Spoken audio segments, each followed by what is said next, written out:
you raise into the air, you'll notice the meter drop. And so those upgrades will allow you to, you might find opportunities to actually expand and learn about your ancient magic. And as you... we're going to hop on our Onyx Hippogriff here. The Onyx Hippogriff is our pre-order bonus. Oh my god, he just like pops out of the... off into the air. And we tried to make it as kind of like... It's huge! I don't know, it's a great feeling being on it. And it's great. You're seeing on the screen. All right. He just about the cadavers right away. Oh my gosh, the player in different ways. You'll notice there's ability. It's housing. It's starkly different things to an idea that those places where you brew stuff, that's where you can have different abilities, and that can help you in your journey and our kind of bigger space on the inside. Oh my god! And so you can see here we have a couple of beasts out. We have a graphorn and a moon calf. Oh my goodness! This is a big like, system. I'm gonna spend progression in the feeding. Okay. So let's watch it again, and we're going to take some time to pause and skip ahead a couple things and see if we can break down certain things, okay? A deeper look at combat using the Dark Arts Battle Arena. Okay, here we go. And a look at your personalizable home within Hogwarts, the Room of Requirement, where we may even see some beasts. And we're starting right where we left off in our last gameplay showcase, just outside Hogwarts, which I love that you can walk out of the castle after walking through everything. Look at that, how gorgeous that is! Take off on your broom out into the open world. And Alan, I know that's something that you particularly like about Hogwarts Legacy too. Yeah, I'm a big fan of just being able to hop on the broom and go anywhere. There's something about kind of like the sensation of everything being open to you, and just I love the proximity that I can get to things. Okay, so I'm going to pause this. If you look in the lower right, there's a couple of icons here. One is the kind of like the controller directional pad. It's on the right now for broom. So obviously there's multiple things you can change here. Talks about how high you can go. Well, why would you want to go higher on a broom? There might be different things you have to explore and do quest related that require you to upgrade your broom is what I'm thinking. There's progression in almost every single system, even your dang broom. There's a yellow icon. Now, this is really important once they start showing the overland, because now that we've watched it one time, we know that the overland is going to be extremely important for almost every aspect of the game. Crafting, collecting, animals, you name it. I imagine this yellow thing is your main story quest. So it seems like it's very easy to follow if you're kind of like an idiot like me and get lost all the time in games. I always get frustrated if it doesn't have a mini map, because all I'm doing is clicking map and going back and forth, and I love this. And you have the ability, they said, to turn it on or off if you wish. I kind of wanted to talk about it just because I feel like, the brooms are fun for me, not just because of all those feelings of exhilaration, but because they're not just, I have a broom and it's done. I actually kind of like some of the mechanics in it. So now look at the mini map here. There's 3 treasure chests. They're kind of dimly lit, but if you're listening, I'll just kind of verbalize it. The mini map is full of icons to collect and do. Like the overland is just full of exploration and things. And I think there is a boss, an overland boss they show on the mini map here in a little bit. But there's treasure chests, there's other little symbols. I don't know if there's waypoints or fast travel points. We don't know what all these symbols mean quite yet, but it sticks out to me like a sore thumb, just how detailed in all the different things that you have on the mini map. So I think someone asked, hey, is there a lot of things to explore and do? Yes. Now they fly around mostly, but don't like touch ground too much. But you'll just pay attention to the mini map and just see how many icons pop up as we play this. I have a broom and it's done. I actually kind of like some of the mechanics in it. So you see in the lower right, there's a meter there, and occasionally as Andrew's kind of flying up or flying down, you might notice it draining or not. And this isn't the present day where all the broom technology is well known and advanced and everything that we know and love. This is an earlier time where they're still trying to figure out, we're not at the 3000 yet. We're at the 11. So. Oh my goodness, I'm just so speechless right now. This guy's so excited. So beautiful. The world just looks so. By the way, the broom, is that like the only one, or can you like upgrade that broom to go faster?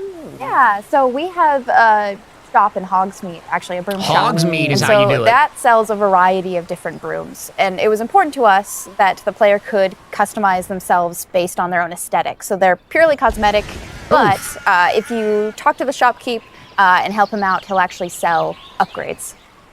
Yeah, and those upgrades will make it so that where normally the broom, you can only fly, you can only go at max speed. It's kind of like a turbo meter down there.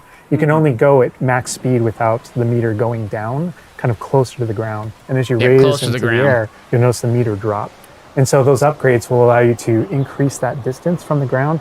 And the broom owner at the sporting goods store in Hogsmeade is trying to perfect the broom and get better at it and know it better. And you can participate that and get better and better brooms through that. I see. And I love that mechanic encourages you to actually explore the world and kind of stay close to the ground. It's not just a travel mechanic, point A to point B. You're not just flying high over everything, although it is beautiful, something I really love doing, but as well, there's lots to explore on the ground, and so kind of. Now it seems like right here, I'll pause real quick briefly and go back a second. You can see that there is these dueling feats. So on the mini map itself, and when I go to the mini map, you can kind of see what's below. You'll see a red little boss critter or little critters out in the overland. So there's probably a lot of things. And then this popped up this dueling feat. So it kind of gives you a pop-up reminder. Hey, if you want to accomplish this thing to get an achievement or whatever, you need to keep like fighting these things. You'll kind of see that pop up throughout and just rotate and change based on the situation they're in. So it gives you kind of an idiot, reminder. Hey, you might want to go do this thing in case you don't know. So a lot of exploration, but it does do some hand-holding on what you should do and why. Just enter that hamlet, or I don't know if that's how it's called. I think that's what it is. No, it's awesome. We're actually gonna land here, and I feel like that you call it a hamlet is just perfect, just because that's what we refer to it as. And so we all know from lore that Hogsmeade is the only all-wizarding village within Britain. But we wanted other opportunities to kind of meet other characters out here and to kind of populate the landscape, so it's not just kind of barren as you leave out this direction and that direction. And so we just imagine these different dwellings, these different smaller locations that wizards might live in out in the Scottish Highlands. And so it's those, and so we refer to those as hamlets, and they're opportunities to learn those wizard stories, how those different locations have kind of like learned to live, what their relationships are with characters at Hogsmeade and Hogwarts.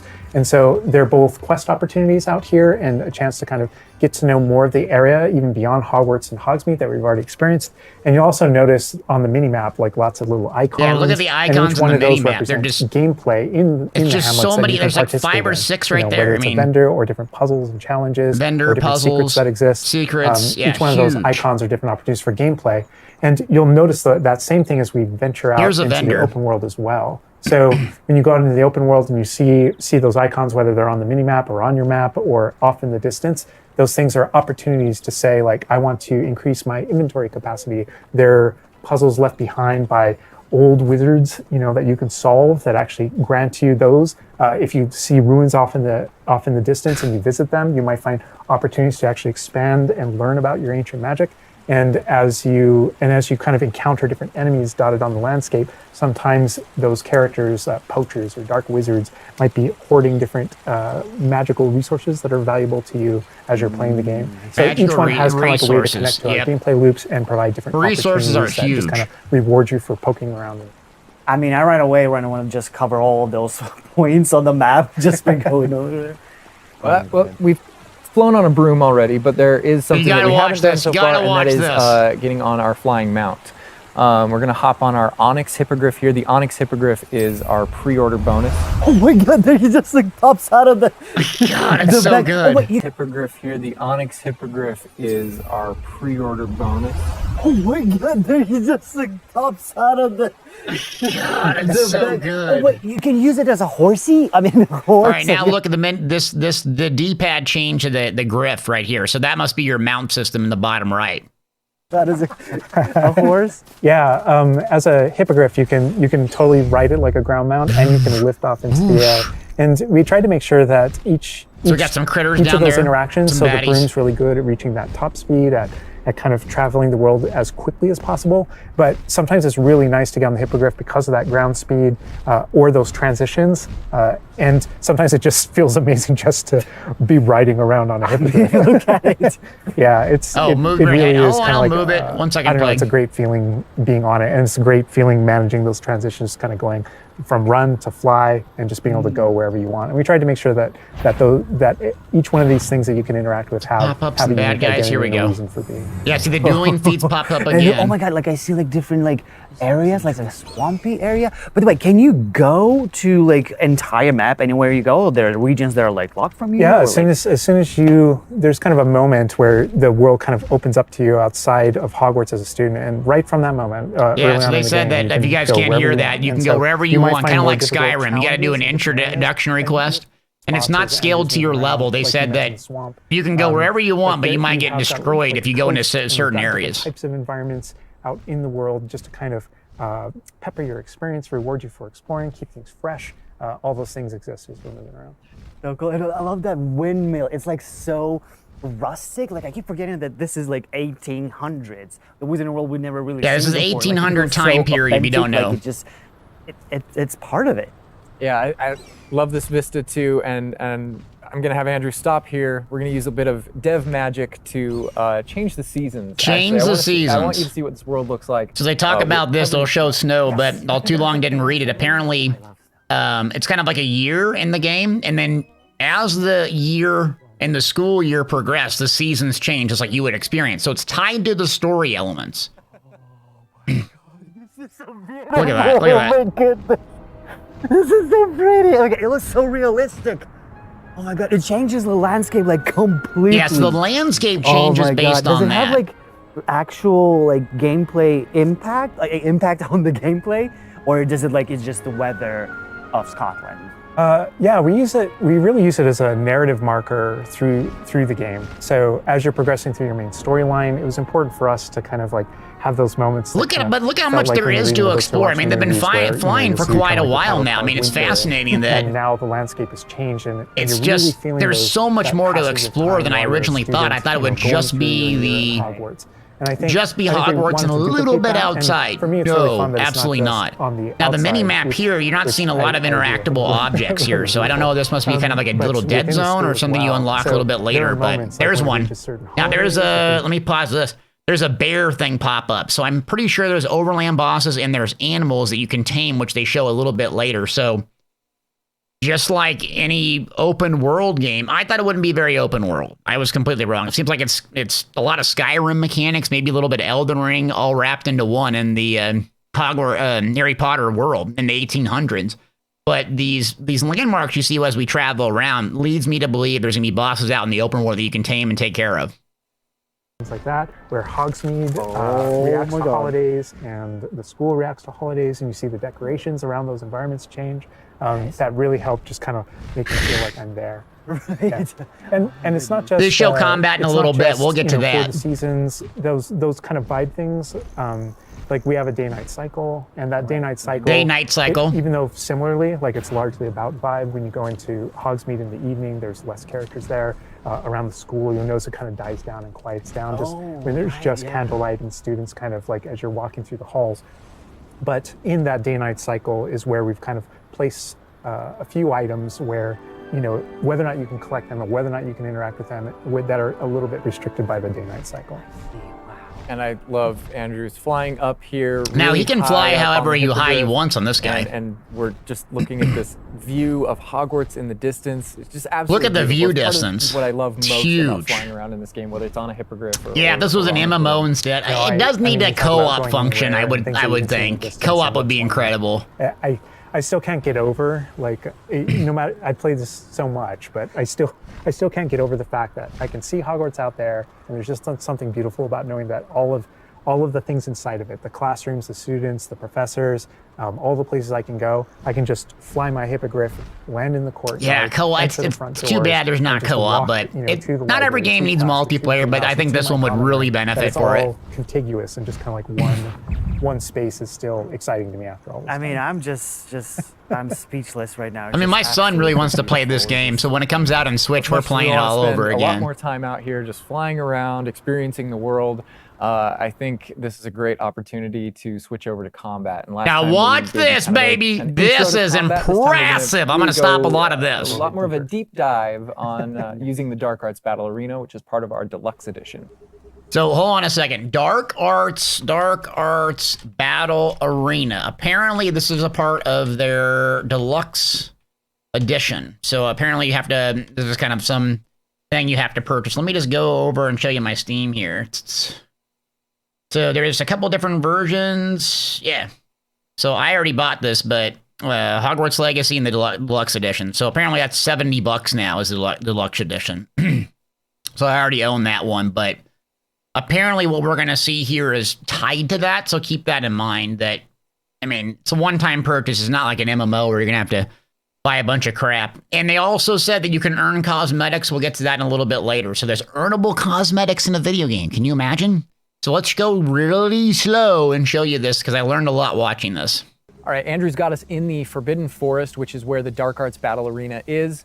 In the Forbidden Forest. Digital Deluxe Edition. I love the way that the Dark Arts Battle Arena is actually part of the world. It's integrated into the world, so your experience is more immersive than just choosing an option. God, the sound is crazy. Look at the lighting and the fog. Go to the Forbidden Forest. Exactly. And the sound of the creepy. That's crazy. See, there's a crafting material right there. Dark Arts cosmetic set, and here he's pulling out the Thestral, which is even the summoning the mount is just incredible. Deluxe and Digital Deluxe Edition. So we're going full Dark Arts here. That's good. That's what I like going down. But I like this this battle arena. It is a great place. The forest to show area off, is quite big too. Really combat in a big way because it unlocks some interesting abilities for you and allows you to really play around with unlocks abilities. Deep way. And is this like the only arena like this in the game where you can like practice? And So in the base game we have 2 combat arenas normally. 2 combat arenas base so game. Everyone has access to those.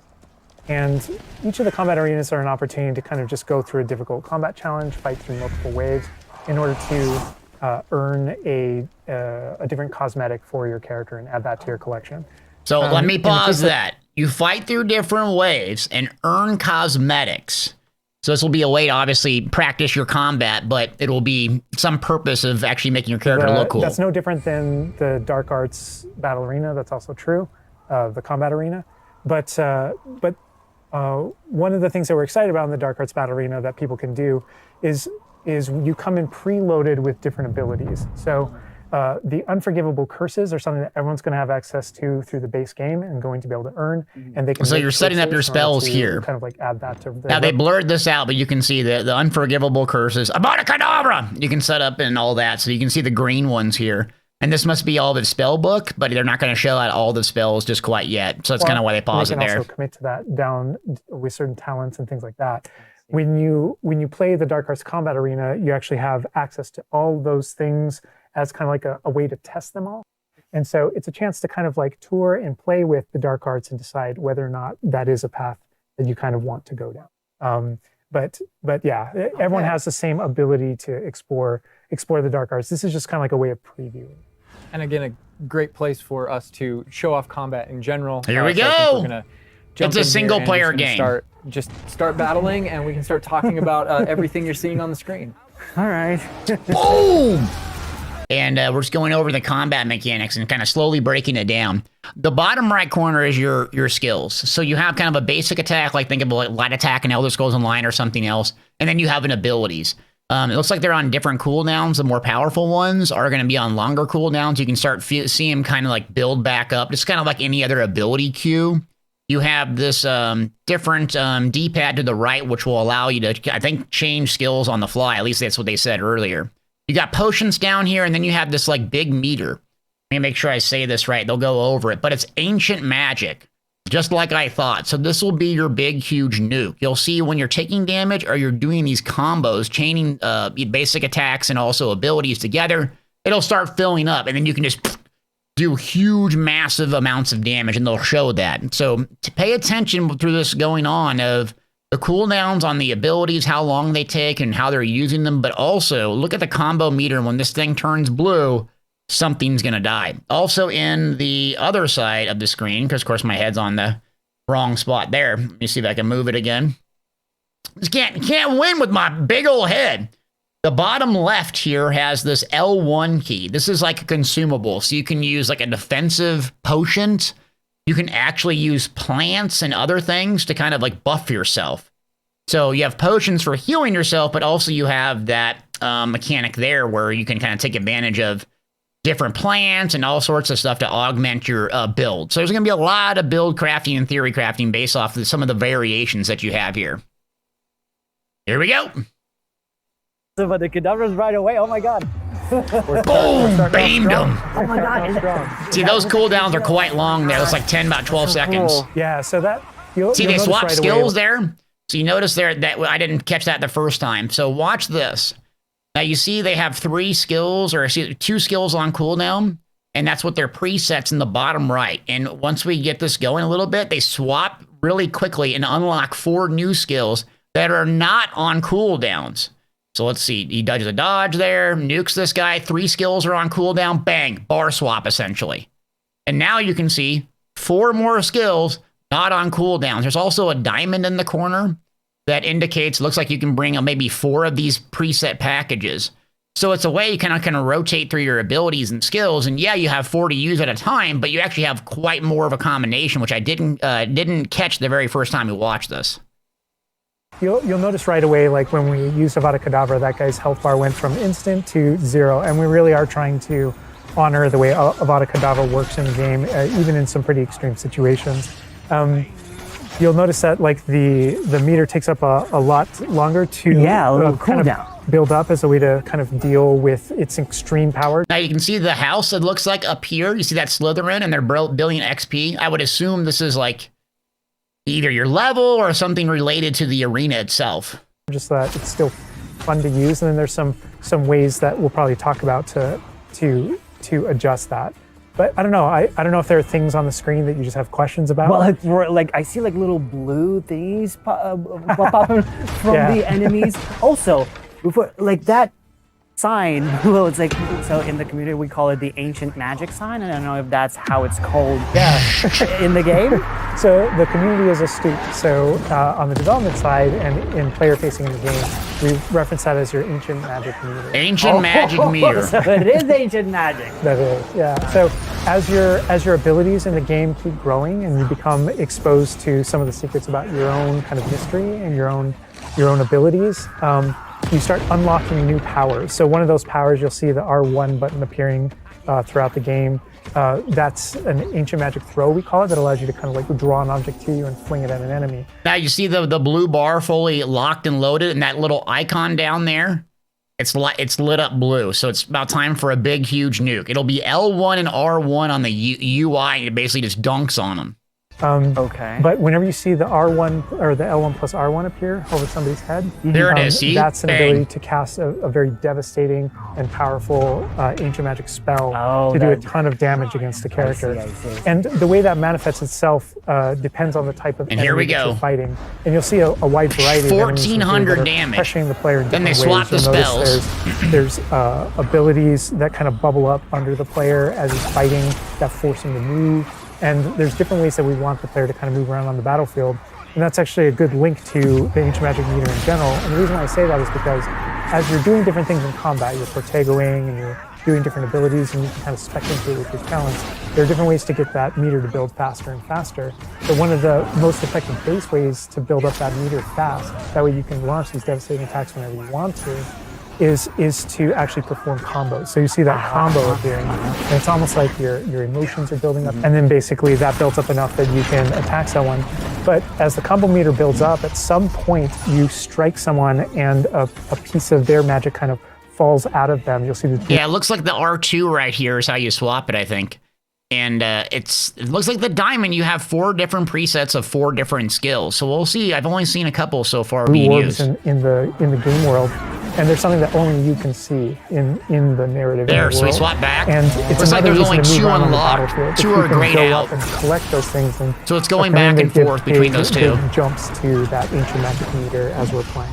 We're talking a lot about spells and magic here, but I think there's another huge component of combat, and that is the tools that you can bring to combat Tools, as well yes. to kind of change the way you play. And I think Mackenzie knows a lot about what's going on with the plants. Yeah. I'm gonna move my head And up so here. the tools are really interesting because they're Right basically here, like a prior L1. investment. So you can bring the potions and the plants Lot that you of grow skill in points. the Room of Requirement to combat to essentially kind of help you defeat enemies a lot quicker and more efficiently.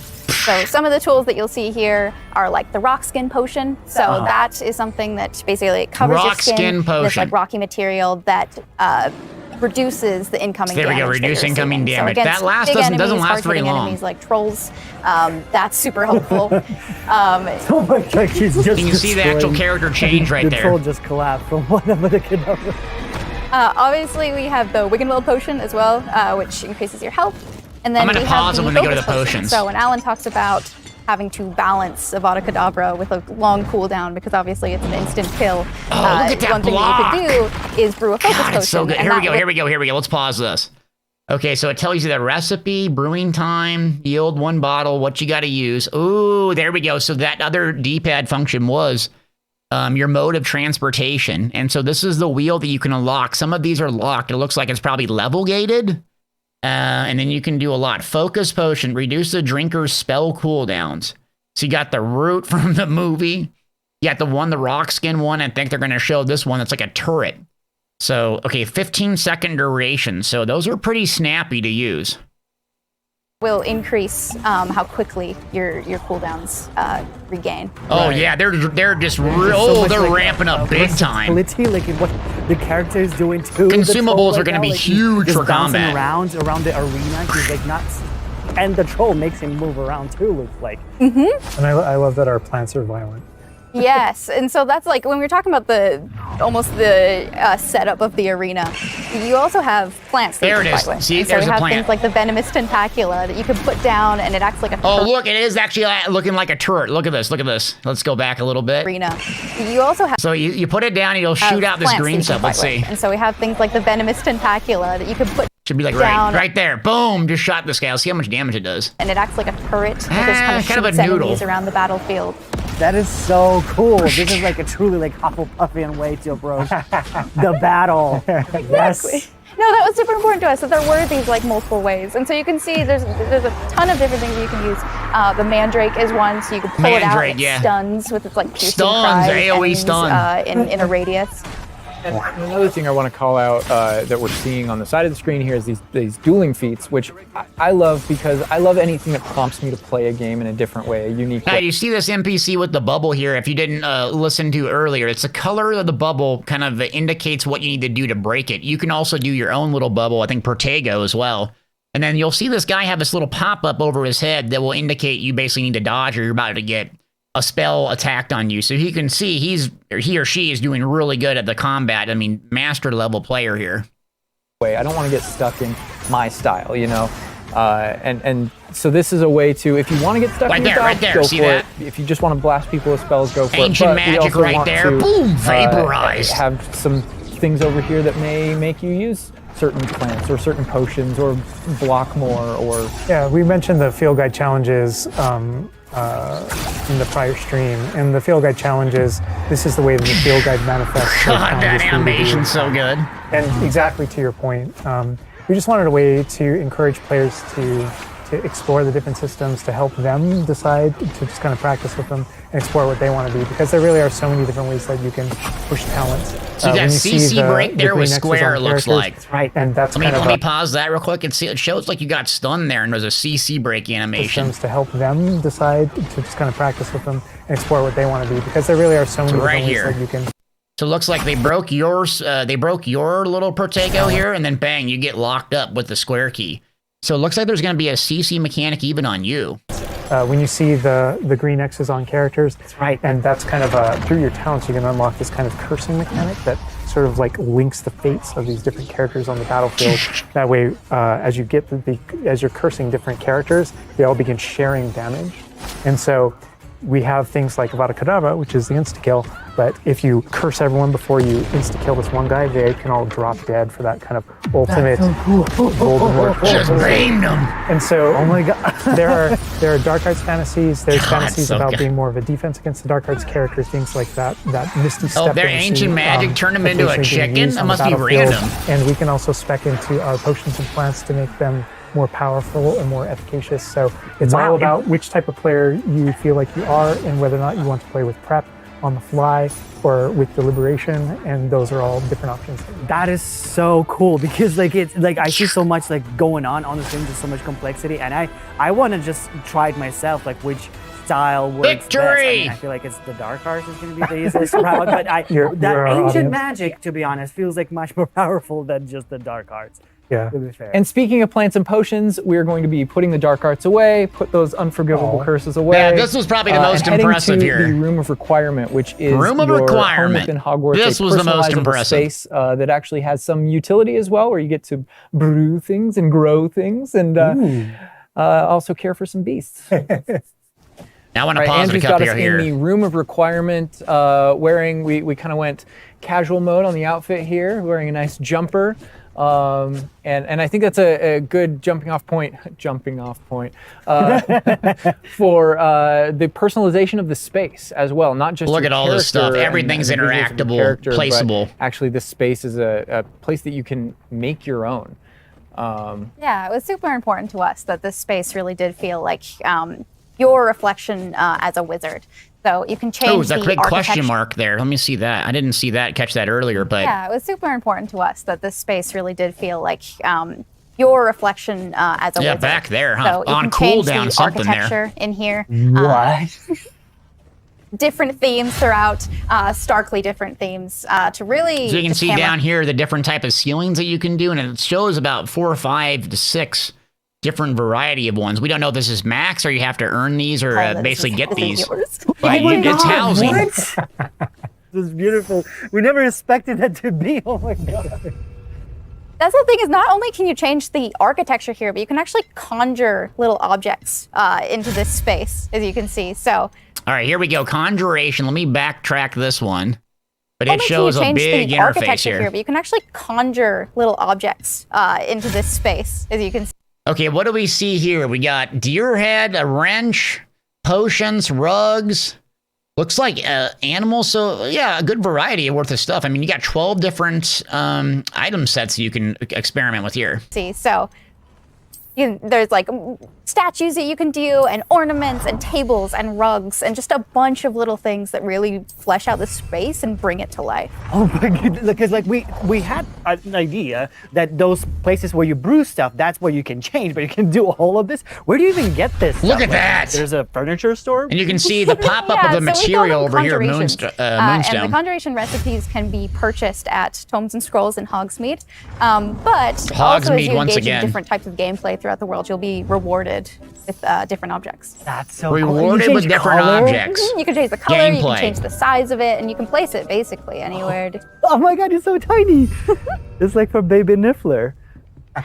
And I love how the system too is designed. It's not mechanical; it's immersive, and so you get the magical effect of conjuring it in, and you're actually doing this in the world as your character. But the way you've blended like that gameplay with the immersive design of personalizing Oh the my space. god, like, and I love the animation, how it like appears, you know, like it's not just like there, it's like it almost like it apparates. It is really quite beautiful, and that was the thing, is we wanted that to look really nice because the magic in the wizarding world is Resize and everywhere. It's recolor. physical, it's kinetic, and it's whimsical. And it just we really looks- wanted to nail that whimsy. And it kind of looks impactful, you know what I mean? So Another like thing the I wanted to look of discuss like is how that you not actually only do it can is you kind of immersive versus like, hey, here's like an editor for housing. And do that with the utility. it doesn't feel like you're casting or doing anything. This is all feels very immersive, and you can see all those 4 things.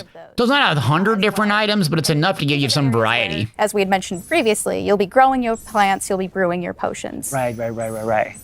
So while you're also doing these like kind of nurturing based activities, this is also the space where you would bring your gear to be identified and gear to have like rates put on it, which I believe Alan can talk to. Oh. Yeah, we keep bringing up appearance and how it looks, and on a, like in the game you can look like anything you want to whenever you want to.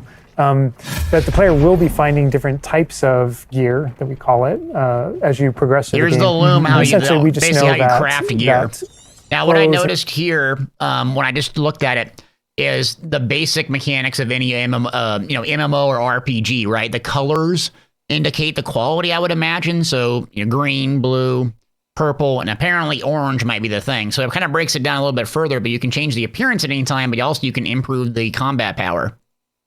and different items in the wizarding world can have different magical properties. And as you Traits explore and as upgrade. you So it looks like trade slot level 3, the upgrade. So you can see this one is already legendary, so it's at the max. It looks like no trait applied. So you have upgrades and you have traits. adventure, and as you defeat enemies, you're going to be finding Extraordinary is different purple. pieces of gear Superb that is have blue. different abilities, and that can help you in your journey. Now And let's pause this. Look at the traits on this. Protego shield, decreased damage taken from dark arts. I'm not going to read them all. So you can really customize this to decrease damage against specific types of mobs, like goblins, spiders, trolls. And there's multiple ones here, and that thing keeps on scrolling. So there is a humongous list. are a major part of you kind of growing as a wizard and advancing as a wizard. And so there's a huge list. and not all the time, whenever you get a new piece of gear, you don't necessarily know exactly what it does. And so there is a station inside of the room of requirement that you can conjure. It's one of the first things you conjure, called an identification station, where you can Identification actually bring station right here. Look at gear that. that you're uncertain about and learn what its abilities are. Right. So just kind of like that reminds me of Diablo, right? You identify gear and then you can kind of go to the loom and customize it a little bit more. So it's even more built-in systems than just like, hey, picking up the gear sets and this is what it is. You can really customize and fine-tune it. And then as the space advances even further, and the space will eventually grow its own rooms, and you're going to get new recipes, like Mackenzie's talking about, all these different things Grow keep its expanding. own And as it expands, rooms. eventually you're It's going expanding. to earn what we see here, which is called a loom. And when you set up a loom, it's an ability to essentially customize exactly which magical properties are on your gear and take any piece of gear and adjust its properties and to tweak what it does. And I mentioned earlier that you Upgrades can make available, anything yep, look like 3. anything. The collection of appearances, we call it, or cosmetics, we've been referring to it in this stream. Those types of things you can use, and you can apply a look to any other Weave look. the trait. There we if you go. get a piece of gear, you put it on, you look like that, but you can change it to look like whatever you want. That's so cool. And like you can just put some ability to this sweater, but then you can just swap that ability. Yep, and appearances you can edit whenever you want in the gear screen. The loom is specifically about applying traits There we and, go, and traits. applying larger upgrades that just kind of grant you greater statistical advantage or give you really specific abilities that blend in nicely with where you're trying to go with your Really, combat yeah, so fantasy you can or really talents and customize. things That's like why I that. think there's going to be builds with this, because the gear, it sounds like, has specific abilities. You can actually customize and fine-tune, especially with the different type of necromantic protection. It seems like there's going to be boss fights or specific things that are going to be very hard in the game. You're going to have to really customize your build to encounter and basically deal with the hardest stuff in the game. So there will be builds, essentially, since they have traits and perks on them that you can manipulate to really focus in on your abilities and how you want to play. Interesting. I'm just seeing that they're just like pumpkin fur, mooncalf fur. Where does that come from? Yeah, and so you'll notice that the ingredients that are used to add traits and to upgrade your gear are based around beasts. So this is where we Based get into on the beast beast. care section, which is inside this. Here we go. vivarium. So the beast, Kind all of the bigger things space kind of on the circle inside together. The beast idea. And so you can influence see here we have a couple of beasts Oh, out. God, we have look at a the grabthorn best and a part by mooncalf far. and a niffler. Best part. And a neasel as well. So Oh my quite a God. variety. I love this Oh part. my god, he's just like a big puppy. They're so cute. cuddling. Oh my god, they're together. Oh, look at this. Look at this. Like the D-pad change here. So 3 different things down here. Looks like you can feed them, you can pet them, and you can, do first aid to them. That's so cute. They're adorable. And so part of beast sit, care boy. is petting them as well, but feeding them too. And so once you do those things, that's when they feel safe enough that they'll give you their magical ingredients. So mooncalf fur, niffler fur, etc. That can then be used in your Their fur, gear. yeah. That is So you're going to be going here and doing this quite a bit. That makes sense because when you touch the animals, you get some fur leftovers. That's so. Oh my god. Yeah, and we really want to hammer home the fact that this is like a home that you're making for them. So in the overland, you can find these beast dens and rescue these beasts. Look Part at of him doing put it so on his little is belly. crushing them and feeding them the best. food as well, and to build that relationship with your beasts. In addition to be able to care for beasts, you can actually conjure things in this space as well. The house, the cottage. Yeah. Even more Right. progression. And so we have like a lot of little ornaments in Your this own area, zoo. and a lot of them are Who wouldn't purely want your own cosmetic. zoo? They look really cool. Again, it's the personalization of this space. Oh my goodness. So again, four this different is like- options I'm here. gonna spend 8 hours just designing this whole area to personalize. This is like cool. It's like you have Feeding this the little, feeding the play little area, cat. Oh, it's so cute. personalized fish tank, so to say, just for the creatures. I love it. Yeah, no, totally. And there's like a decoration aspect, but there's also, we were saying inside as well, is there's a utility aspect to it too. So as you progress in the game, We gotta go backtrack this here. as well, is Progression. there's a utility aspect to it too. So as you Here we go. Conjurations, beast items. Items for maintaining beasts, including feeders, toys, and breeding pens. Breeding pens, ooh. progress in the game and you're able to purchase more conjurations, you're able to speed up your process. So one of them, for Large example, beast is feeder. the food processor. Food which, processor, here we go. It allows Toy the box, beast in the cutest space thing to ever. automatically get feed. So you don't That's have the to do it cutest thing manually. ever. And so you're really building the progression for yourself here. In addition, there's also a toy box where you can, where you can play with your beasts.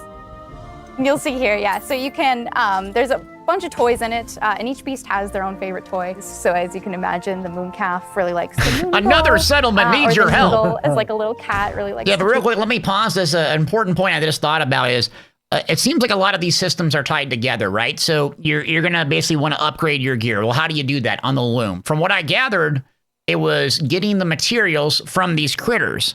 So you're going to want to go basically tame these critters from the overland. And it kind of feeds into a circle where every little system has progression and every little system feeds into each other, where this is not just cosmetic. It's for actually making your character more powerful, which is more incentive for me to actually try it and play, especially the housing. Is, yeah, it's cute and fun and you can decorate things, but your character essentially gets more powerful because of it. And especially these creatures, you're going to take care of them. You're going to want to go collect more of them. You're going to want to find them. There's going to be tons of guides on that. I'll be making them at Deltiasgaming.com, but it's a huge gameplay loop because they all feed into each other. So you can't just like lock into one thing. You got to participate with what the game has to offer. He's the yarn ball as well. Right. And they're super wow. cute. Oh my god. Watching them, it's so cute. Oh my God, the movement of those guys are so The big thing we good. really wanted to hammer home is that the world is a dangerous place. And so by going and rescuing these beasts and bringing them back here and caring for them, you're really helping them out. There's poachers in the overland who hunt these beasts for their material. So instead, you're caring for them. You're giving them a home. Right. Oh my god, this Raphorn is just gigantic. Gigantic. But he looks like my dog. He looks like my dog right now for sure. You could Beast actually care, here we name go. them as well. So like your dog. So getting back into that personalization, you know, yeah, we didn't want you to just like throw in. So they have, they pulled us, we're going to name them here, but also more importantly, it says return to wild down there, summon, rename. So there might be a mechanic or a quest or a story that you can actually return these to wild for some reason, but it seems like you can set them Here's free. a Graphorn in here. Like, this can be named whatever Andrew's about to name them. Bruce. Bruce. The good name. Nice. You know, we've created this really nice space, and you can get additional vivariums, correct, to different kind of aesthetics and looks to where you're keeping Yeah. your beasts and caring for them. And you can see you have Progression all is a big the, part of this space as well. yeah, So progression here. as you progress through the story, you will unlock more vivariums. So as you can see, this one's quite meadow themed, big, open, bright. But there's other ones, say like a swamp that you might encounter. And it's really a visual effect to and more space for your beast. Oh, so it's like those. So when we're inside the room requirement, there's like on the left, there's that moon glow from one entrance and then some shrubbery going on in the right. Is that what you're talking about? Yep, that's exactly it. Ah. Oh, you put trees in here too. Oh my goodness. And another thing with the beast care that I think is great, tying back to the same kind of thing that you did with like the broom, where the broom is not just a method of travel, it's actually built in and integrated into the world. In the same way, like beast care isn't just this added element. You're not just throwing it on top. There's really this like narrative and integration to get materials there, everything moonstone. connects. So as you progress through the missions, you'll expand the space. As Interactable you there. earn resources, you'll go into Hogsmeade and use them to unlock the gameplay here and unlock new conjurations and different things to play around Majestical with in the statue. open world. Wow. It's in those different environments, like the different combat and conflicts and bandit camps and different things like that exist in the Overland. Those things are what hold recipes that exist in the loom. So all these things have a way of connecting. Yeah, where's the Moonstone that you fishing find out at? in the world is the resource that we use to That'd have to conjure be in this everything game. It's that's in found throughout Zelda. the world. Forgeables are used for recipes. So really everything's There's like water. Everything's like a cycle. No and it fishing. keeps you coming back. But even with the story that's being told too, I think people know who Poppy is and that she has a particular affinity for beasts. Yeah, I think everything we're seeing here, you're going to be venturing out into the world, and this is just kind of the tip of the iceberg, even of kind of like your interactions with the beast in that narrative. So, you bringing up Poppy, there are more kind of mysteries to discover and things to discover out in the world that have to do with her and that have to do with caring for beasts. And so different characters have their own stuff that just kind of make this all just kind of like the beginning of your journey. Well, we could spend hours in here, but we're gonna have to end the stream now. What do you think about what you've seen today? All right, that's it, gang. Oof. Well, it looks like it's launching on February 10th, and it's on Steam right now. I have it pre-ordered, and I think the deluxe edition gives you 72 hours if you pre-order it. And I think the next gens are the exact same date as well, so February 10th. And then the Switch it's coming out for, and then the PlayStation 4 and the Xbox, I think a little bit later. But oh my God, a lot to process here, man. It was very in-depth. I thought this was going to be a very easy, snoozy, single-player game that was mainly going to be about exploration in Hogwarts. At Hogwarts specifically. I couldn't be more wrong. It was a lot more overland, and the fact that they had the housing links into all the other gameplay elements that encourages you to do it because it makes your character more powerful. There's crafting, there's taming animals. You're going to be exploring the Overland. The Overland looks huge. There's essentially mounts in the game. A lot of features from MMOs, which I constantly play, but in a single-player game. So no co-op, unfortunately. No multiplayer, unfortunately. No Quidditch. Those are the big drawbacks. But for a good single-player game in February, it's a home run.